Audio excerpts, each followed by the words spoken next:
In this training session, we're going to cover how to manage unsolicited lab results. Before we go further, an unsolicited lab comes in through the electronic interface, but happens as a result of either a varying requisition ID. So that means maybe a requisition was sent on paper, but now came back electronically, or something in the patient information does not match up. The patient chart number, the date of birth, anything like that. So how we manage those, they're not going to explicitly just show up here in my results queue. So whoever's triaging these orders, if I go to this orders list right in here, I'm going to go ahead and pop this open. But within the orders, we're going to see that we have the open orders as well as unsolicited labs. So unsolicited labs, again, are labs results that came in that I cannot reconcile against an order placed in the system. I'm going to go ahead and click on this to show this queue.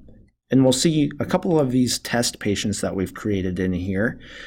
So how I view this, I'm going to go ahead and just click on this one.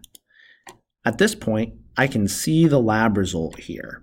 However, it's not automatically connected to a patient because there's a discrepancy in what can be reconciled against.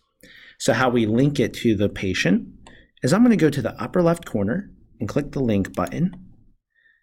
At this point, anything that shows up in yellow is something that the system needs to reconcile against. So if this was a certain provider, I can search, I can type in the provider's name, I can then link this to the correct patient in this box, I can assign it to a specific processor, and then I can choose who ordered it. So that way we can input the correct reconcilable information into the system.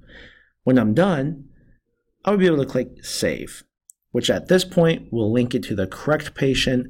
It'll go to the task list to the correct person, and now we've reconciled this lab result. And that's how we manage and correct unsolicited lab results.